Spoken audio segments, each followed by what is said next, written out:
মই আমাৰ লগৰবিলাকক ফোনতেই মাতিছোঁ। মই তোকো সেইবাবে ফোনতেই মাতিলোঁ। মই ভাবিছোঁ তাইকনো ফোনত মাতিলে ক'ৰ পৰা আহিব, সেই কলেজৰ দিনৰে চিনাকি। তাই চাগে মোক এতিয়া পাহৰিয়েই গ'ল। চহৰলৈ পৰিলি যে পাহৰি গ'লি বুলি ভাবিছোঁ। সঁচাকৈ দেই, তই যে মোৰ ছোৱালী বিয়ালৈ আহিছ, বৰ ভাল লাগিছে, বৰ ভাল পাইছোঁ জাননে। আৰু বাকী ইহঁত কেইজনীও আহিলে, সোনকালে গ'লগৈ। এতিয়া হেৰি জুৰিহে আহিবলৈ বাকী আছে। তই যে আহিলি, সঁচাকৈ কৈছোঁ নহয় নীলা, মোৰ মনটো বৰ ভাল লাগিছে অ'। মধু, তয়ো কথা কিছুমান ক আৰু দেই। মই কিয় নাহিম বাৰু কচোন তোৰ ছোৱালী বিয়ালৈ? মই অলপ বান্ধৱী আছিলোঁ নেকি কচোন? কলেজৰ ভিতৰত তোকে মোকে সকলোৱে দেখি হিংসা কৰিছিলে নহয় জানো?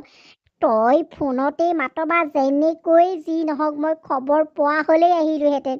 এতিয়া তই ফোনত মাতিলি, আহিছোঁ আৰু, কিয় নাহিম বাৰু? বৰ ভাল লাগিলে দেই। এতিয়া তই বাৰু তোৰ ছোৱালী বিয়া দি মেলি সাৰিলি, কিন্তু মই এতিয়া মোৰ ল'ৰাটোলৈ ছোৱালী এজনী বিচাৰি ফুৰিছোঁ জাননে। ছোৱালীয়ে পোৱা নাই পাই। তাকেইতো, আজিকালি আকৌ ল'ৰা ছোৱালী যিহে নহয়, নকবি আৰু। আগৰ যুগ নাই, বুজিছনে? আগৰ যুগ আমাৰ যুগ নাই আৰু এতিয়া। সেই দুজনীমান চাইছিলোঁগৈ, পচন্দো হৈছিলে, কিন্তু ছোৱালীকেইজনী পিছতহে গম পালোঁ সিহঁতৰ অকণমান স্বভাৱটো বেয়া। সেইবাবেই মই নাকচ কৰিলোঁ। তেনেকুৱা বেয়া স্বভাৱৰ ছোৱালী আনি আকৌ মোৰ ঘৰৰ একমাত্ৰ বোৱাৰী মই কেনেকৈ কৰিম কচোন? নহয় জানো, সেইকাৰণে মই বাদেই দিলোঁ জাননে। তাকেইতো, তই চাহ খাবি নে কফি খাবি? মোক একেবাৰে গাখীৰ চাহ একাপ দে দেই, তেতিয়াহে মোৰ মনটো ভাল লাগিব। তই মই আকৌ এই বাহিৰত মানুহখিনি মাত লগাওঁগৈ। ওচৰ চুবুৰীয়াবিলাক আহিছে নহয়, নেমাতিলে ভাল নহ'ব। তই বহি থাক ইয়াতে, মই বাৰু আমাৰ ওচৰৰ ছোৱালী এজনীক কৈ থৈ যাম। ৰাধা, অ' ৰাধা, ৰাধা। অঁ বৰমা, মাতিছিলে। ৰাধা শুনচোন, এয়া মোৰ একেবাৰে ভাল বান্ধৱী। তাইক তই ধুনীয়াকৈ চাহ একাপ বনাই আনি দিবিহি দেই, মই বাহিৰলৈ যাওঁ। হ'ব দিয়ক বৰমা, মই বনাই আনি চাহ দিম। আপুনি নিশ্চিন্ত মনে বাহিৰলৈ যাওক, বাহিৰত আপোনাক সকলোৱে বিচাৰি আছে। ঠিক আছে দে, মই যাওঁ, তই ভালদৰে শুশ্ৰূষা কৰিবি। আপুনি গাখীৰ চাহ খাব নে লাল চাহ খাব? মোক গাখীৰ চাহ একাপ বনাই আনি দিয়া। তোমাৰ নামটো ৰাধা ন? বৰ ভাল নাম দেই। সঁচাকৈ বৰ ভাল লাগিছে নামটো। পিছে তোমাৰ ঘৰ? মোৰ ঘৰ এই ওচৰতে, মই জুনৰ লগৰে। আপুনি বহক, মই আপোনাৰ বাবে চাহ একাপ কৰি আনোগৈ। হাই দেহি, ছোৱালীজনী বৰ লক্ষিমী যেন লাগিছে। বৰ ভাল লাগিছে, মাতে কথাই একেবাৰে ইমান ভাল লাগিছে। পৰা হ'লে মোৰ ল'ৰাটোলৈ বোৱাৰী কৰি নিলোহেঁতেন, কিন্তু মোৰ ল'ৰাই আকৌ গাঁৱৰ ছোৱালী পচন্দেই নকৰে নহয়। কি যে হ'ব নহয়, সঁচাকৈ। ৰাধাক যদি মই মোৰ বোৱাৰী হিচাপে পালোহেঁতেন, মই সঁচাকৈ বহুত ভাগ্যৱান হ'লোহেঁতেন। বাহিৰত ইমান কিহৰ হুলস্থুল? নহয় অ', এই কোনোবা এজনে কাৰোবা এজনক বেয়া বস্তু খুৱাই দিলে, সেইকাৰণে হুলস্থুল হৈছে অ'। তই ছোৱালীজনীক চিনি পাবিয়েই, সেই ৰাধা যে তোক যে চাহ দিছিলে, তাই দেউতাক। অ' হয় নেকি? মই আকৌ মনে মনে কিবা এটাহে ভাবি আছিলোঁ। ভালেই হ'ল দেই, ভগৱানে যি কৰে ভালৰ বাবেই কৰে। নীলা, তই কি কথা ভাবি আছিলি? সেই ৰাধা নামৰ ছোৱালীজনীক যে মোৰ ঘৰৰ বোৱাৰী কৰিম বুলি ভাবিছিলোঁ। একমাত্ৰ বোৱাৰী হ'ব তাই। কিন্তু এতিয়া যদি দেউতাক এনেকুৱা, তেতিয়াহ'লে আকৌ সম্পৰ্কটো কেনেকৈ গঢ়িব তই কচোন? অঁ তাকেইতো, ছোৱালীজনী বেয়া নহয় আৰু দেউতাকো বেয়া নহয়, কিন্তু আজি বা কি হ'ল নাজানো আৰু। তাকেইতো দেই, এই মানুহটোৰ পৰা সঁচাকৈ বিয়া ঘৰত বৰ লাজ পালোঁ। কোনোবাই কিবা খোৱালে বুলি খাব লাগে নেকি বাৰু? কোনোবাই জোৰ কৰি দিয়ে যেনিবা, সেইদে বুলি খাই নেকি মানুহে? মানুহটোৰ পৰা মোৰ যে সঁচাকৈ নাক কাণ সকলো কাট খালে। গাঁৱৰ মানুহে নক'বলৈ নাই আৰু, বিয়াৰ ঘৰত এনেকুৱা হুলস্থুল কৰিলে মই তেখেতক তেখেতক চচুৰাই আনিবলৈ বাধ্য হৈ গ'লোঁ। চবেই বু বু বাবা কৰিছে। তাত যদি এতিয়াবা মোৰ ছোৱালীজনী কোনোবাই পচন্দ কৰিলেও কৈ দিব সেই মদাহীটোৰ জীয়েক, তেতিয়া মোৰ ছোৱালীজনীক কোনেও নিনিয়ে। এই মানুহটোৱে অকণো কথা বুজি নাপায় মুঠতে। মা, কি হ'ল? অকলে অকলে কি ভুৰভুৰাই আছা? তোৰ দেউতাৰৰ কথা কৈছোঁ। বিয়া ঘৰত যে গৈ পেলাই তামাচাখন কৰিলেগে সেইবোৰ কথাকে ভুৰভুৰাই আছো। হ'ব দিয়া মা, দেউতাৰ গাত কোনো দুখ নাই নহয়। তেওঁক কোনোবাই খুৱাই দিছে বুলি কৈছে যেতিয়া তুমি মানি নলোৱানো কিয়? একেটা কথাকে কিয় গাই থাকা? দেউতাই শুনিলে কি বুলি ভাবিব বাৰু? বিয়া ঘৰত যে সকলোৱে বুবু বাবা কৰিছে সেইটো তই হলে শুনা নাই? তেওঁক কোনোবাই জোৰকে খুৱাই দিলে বুলি খাব লাগে নেকি? মা হ'ব দিয়াচোন, কোনোবা লগৰে খুৱাই দিলে, তাতে ইমান আৰু গালি পাৰি থাকিব নালাগে নহয়। তুমিও যে মানুহ আৰু, দেউতাইনো একেবাৰে পৃথিৱীখনত নোহোৱা কাম কি কৰিলেনো? সকলোৱে খায় আজিকালি, সেইদে বুলি আৰু তুমি অকণমান বেছি কৰা। দেউতাই এনেই নাখায় নহয়, তেওঁক জোৰ কৰি খোৱাৰ বাবেহে খাইছিলে। এইবোৰ কথা বাদ দিয়া দেই, এনেকে কৈ থাকিলে মই ভাল নাপাওঁ কিন্তু। হ'ব হ'ব, বাপেৰ জীয়াই দুইটা একেই। অ কমলা, কমলা, অ কমলা, ঘৰত আছনে নাই অ? নব দেখোন, বহকচোন বহক। নবহো, বহিবলৈ একেবাৰেই সময় নাই।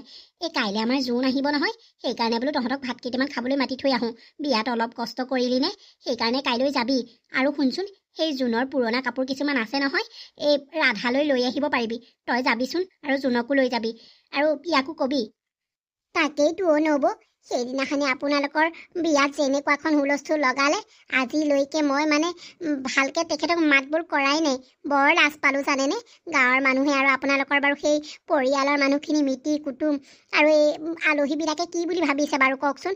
মই হ'লে বৰ লাজ পালোঁ জানেনে? তাকেইতো, সেই পাছত কথাটো গম পাইছোঁ, তাক বোলে কোনোবাই হেনো পানী বুলি খুৱাই দিলে। দেখিছনে, এনেকুৱা কৰিব নাপায় নহয়। যি হ'ল আৰু দে, হৈ যোৱা কথাটো আকৌ এতিয়ানো উলিয়াই থাকিব নালাগে নহয়। আৰু এটা কথা, সেইদিনাখনি মোৰ লগৰ এজনী আহিছিলে নহয়, ৰাধা কথা বৰকৈ সুধিছিলে। তাই বৰ ধনী ঘৰৰ জাননে, মানুহজন ধনী, চাকৰি কৰে, আৰু একদম ল'ৰাটো ইঞ্জিনিয়াৰ, বৰ ধুনীয়া দেখিবলৈ। আমাৰ ৰাধাক বৰ পচন্দ কৰিছিলে, কিন্তু ই আকৌ সেই সোপা খাই লৈ একেবাৰে গোটেই হুলস্থুলখন লগাই দিলে নহয়। তাই গম পালে, পাই পেলাই বোলে এনেকুৱা ঘৰৰ ছোৱালী নিব নোৱাৰি দেই। মই বোলো আজিহে এনেকুৱা কৰিছে। তাৰপৰা ক'লে বোলে নাই, খোৱা মানুহে সদায় খায়। মই তাইক বুজালোঁ, কিন্তু তাই বুজনি নল'লে। এতিয়া চাচোন, ইমান ভাল ঘৰৰ ল'ৰাটো কেনেকৈ হাততে হেৰুৱালি। তাকেইতো চাওকচোন, কি যে হ'ব নহয়। ঘৰখনত কি হৈ আছে, কি হ'বলৈ গৈ আছে ধৰিবই পৰা নাই। সেইদিনাখনি সেয়া জোনৰ বিয়াত দেউতাই বেয়া বস্তুখিনি খাই ইমান উৎপাত কৰিলে, এতিয়াও গাঁৱৰ মানুহে কৈয়ে আছে। বৰ লাজ পাইছোঁ সঁচাকৈ। আৰু মানুহবোৰে যে মোক কৈছে মই হেনো অমংগলীয়া কুলক্ষণী। মোক তেনেকৈ কিয় কৈছে? মইতো মানুহবিলাকৰ ঘৰত গৈ খাই থকাগৈ নাই। মই নিজৰ ঘৰত আছোঁ, নিজৰ ঘৰত যি পাইছোঁ তাকেই খাইছোঁ। দেউতাই মায়ে মোক যি দিছে মই তাকেই লৈ পেলাই মই সন্তুষ্ট। কিন্তু মানুহবোৰে মোক কিয় এনেকৈ কৈছে মই ধৰিব পৰা নাই। মা দেউতাইও যে মোক অকল বিয়াৰ কথাই কৈ আছে। মই মা দেউতাৰ বোজা হৈ পৰিছোঁ নেকি বাৰু? মাজনী, অ মাজনী, এইফালে আছোন। এই ছোৱালীজনীক মই অথনিৰে পৰা চিঞৰি আছোঁ, কি যে কৰি আছে ৰুমটোতে সোমাই। মাজনী, অ মাজনী, তোক যে মই অথনিৰে পৰা মাতি আছোঁ, তই মাত এটা দিয়া নাই। নাই মা, কিয় মাতি আছিলা? ঘৰখনত বনাবলৈ একো এটা নাই, আলু নাই, দাইল নাই, একো এটাই নাই, মুঠতে চাউলকেইটাহে আছে। মই বোলো সেই নগেন ককাইদেউৰ দোকানৰ পৰা কিবা এটা লৈ আহিবলৈ তোক পঠাম বুলি ভাবিছিলোঁ। তই যাচোন লৈ আহগৈ। মা, মই নাযাওঁ। সকলো মানুহে কথা শুনাবলৈ লৈছে। সেইদিনা দেউতাই সেই বেয়া বস্তু খাই পেলাই যে লোকৰ বিয়াত অশান্তি কৰিলে, সেয়া সকলো গাঁৱৰ মানুহে মুখে মুখে ক'ব ধৰিছে। মই নাযাওঁ। মাজনী, এইবোৰ কথা কিয় কৈছ তই? হৈ যোৱা কথা হৈ গ'ল, আৰু একেটা কথাকে মানুহে চেপেটা কৰি থাকে নেকি? হা, কোনে কৈছে কচোন, কোনে কৈছে? সেইদিনাখনি দেউতাক কোনোবাই খোৱালে বুলিহে খালে, আৰু তয়ো যে সঁচাকৈ মানুহক কি উত্তৰ দিব নাজানো নেকি? হা, হয় দে, এতিয়া ডাঙৰ হলি নহয়, মাৰ দেউতাৰ কথানো ক'ত শুনিবি আৰু। নেলাগে তহঁতে খাব বব, থাক তেনেকৈ। নহয় অ' মা, মই এতিয়া ডাঙৰ হলোঁ, লাজ পাওঁ নহয় কথাবিলাক মানুহে ক'লে। হ'ব দে, একো বুজাব নালাগে মোক। সঁচাকৈ কি কৰোঁ বাৰু? এয়েহে মায়ে বেয়া পাই গুচিয়ে গ'ল। গাঁৱৰ মানুহবিলাকৰ পৰাই উপায় নোহোৱা হৈছে। এতিয়া দেখিছোঁ আমাৰ এই মৰম চেনেহবোৰ নাইকিয়াহে হৈ যাব। নাই, মই লোকৰ কথা শুনিব নোৱাৰোঁ। মা, অ' মা, গৈছোঁ ৰ'বা। বেলিও পৰিবই হ'ল দেখোন, দেউতাই এই পৰলৈকে আহিয়ে নাপালেহি। কি বা হ'ল, বৰ চিন্তা লাগিছে। ৰাতিপুৱা দেউতাই ভাতো খাই নগ'লে। কি বা হৈছে এইকেইদিন, দেউতাৰ বৰ মনটো বেয়া। কি হৈছে কি মেলিছে খোলা খুলিকৈও নকয় নহয়, ক'লে ভাল লাগে। নাই, আজি দেউতা কামৰ পৰা আহক, আহিলেই মই সুধিব লাগিব দেউতাৰ হৈছে কি। মোহন বৰ্তা, কি হ'ল? সাপলিছে আজি আমাৰ ঘৰত? কি হ'ল? আহিব নেপায় নেকি ৰাধা তহঁতৰ ঘৰত? নহয়, মানে ঘৰত মাও নাই দেউতাও নাই। এইটো সময়ত আপুনি ওলাই লাগিছে, সেইকাৰণেহে মই সুধিছো। হয় নেকি? ভালেই হ'ল দে, মাৰো নাই দেউতাও নাই, বৰ ভাল সুযোগ পাইছো। ৰাধা, তই মোক ভিতৰলৈ মাতি নিনিয় নেকি? মানে মানে বৰ্তা কি ক'ব বিচাৰিছে? মই আপোনাক ভিতৰলৈ চকী এখন আনি দিওঁ, ইয়াতে বহক। আৰু আপুনি সুযোগৰ কথা ক'লে যে, কি ক'ব বিচাৰিছে? ৰাধা, মই তোক বহুত দিনৰ পৰা কথা এটা কমকৈ ক'ব পৰা নাই অ'। মানে বৰ্তা, আপুনি যে মোৰ ইমান কাষলৈ আহিছে আৰু কি মানে কৰি আছে? কি কথা ক'বলৈ আছিলে আপুনি মোক?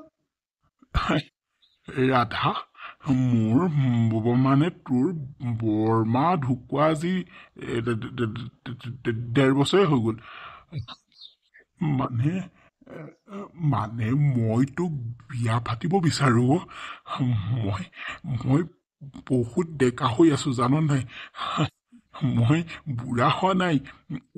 ৰাধা, তই মোৰ লগত বিয়া হবিনে? মই তোক ৰাজ ৰাণীৰ দৰে ৰখাম। ৰাধা ঐ, কচোন, তই মোৰ লগত বিয়া হবিনে? মই তোক বৰ ভাল পাওঁ, মনে প্ৰাণে ভাল পাওঁ। তই মোৰ লগত বিয়া হবিনে? মই তোক যি লাগে তাকেই দিম, ৰাধা। বৰ্তা, এইবোৰ আপুনি কি কৈছে? ইমান ডাঙৰ মানুহজন হৈ এইবিলাক কথা, আপোনাৰ মুখত এইবোৰে শোভি নাপায়। যাওক ইয়াৰ পৰা, নহ'লে মই গোটেই গাঁৱৰ ৰাইজক চিঞৰি ক'ম। কি কবি তই? কি কবি? মই হৈছো ধনী মানুহ আৰু তই হৈছ এজনী সাধাৰণ সেই লোকৰ ঘৰত কাম কৰা মানুহৰ ছোৱালী। তোৰ কথা বিশ্বাস কৰিব নে মোৰ কথা বিশ্বাস কৰিব? মই টকা থকা মানুহ, মোৰ পক্ষে সকলোৱে ল'ব, তোৰ পক্ষে কোনেও নলয়। সেইকাৰণে কৈছো চুপচাপ থাক, নহ'লে কথা বেয়া হ'ব। বৰ্তা, আপুনি ধনী দেখুৱাই পেলাই এইবোৰ কথা ক'বলৈ নাহিব, মই ভাল নাপাওঁ। আঁতৰি যাওক ইয়াৰ পৰা, এতিয়াই যাওক। চাই লম তোক মই, চাই লম। মোহন বৰ্তাই এইবোৰ কি কৈছে?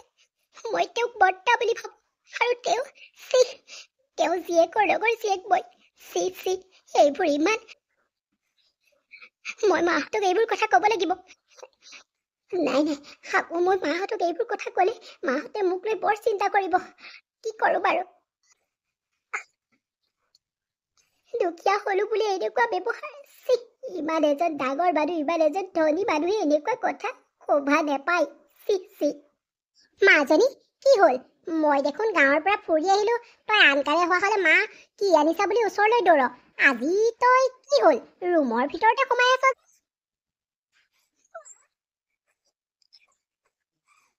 মা, কি হ'ল মাজনী?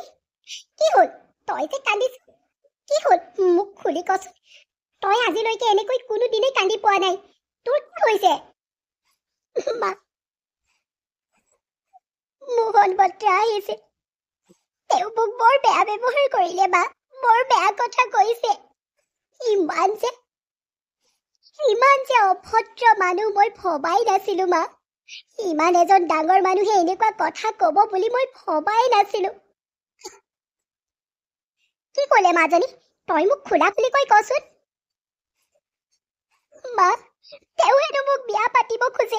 চোৱাচোন, মোৰ দেউতাতকৈ ডাঙৰ বয়সৰ মানুহজনে তেওঁ জীয়েকৰ লগৰ জীয়েকজনীক বিয়া পাতিব খুজিছে। আৰু কি কৈছে জানা? তেওঁ হেনো মোক বৰ ভাল পায়, আৰু তেওঁ হেনো মোক ৰাজ ৰাণীৰ দৰে ৰখাব। এইবোৰ কথা কৈছে। মা, মোৰ ইমান লাজ লাগিলে। তেওঁ ইমান অভদ্ৰ কথা ক'ব পাৰেনে? মা, কি মাজনী, ইমান ডাঙৰ মানুহজন হৈ এইবোৰ কথাটো ক'বলৈ আহিছে? তেওঁ অকণো লাজ নালাগিলে? তেওঁ অকণো বুকুখন নকঁপিলে তোক এইবোৰ কথা ক'বলৈ? ইমান এজন ভদ্ৰ শিক্ষিত মানুহে এইবোৰ কথা মোক শোভা নেপায়। মই তেওঁলোকৰ ঘৰলৈ গৈ মই তেওঁলোকৰ ঘৰৰ মানুহক এইবোৰ কথা কৈ থৈ আহিম। এইবোৰ নক'বা মা, তেওঁ মোক কৈ থৈ গৈছে তই যদি এইবোৰ কথা গাঁৱৰ মানুহৰ আগত কেনেবাকৈ ক'বলৈ হয় তোৰ জীৱন মই বৰবাদ কৰি দিম বুলি কৈ থৈ গৈছে বা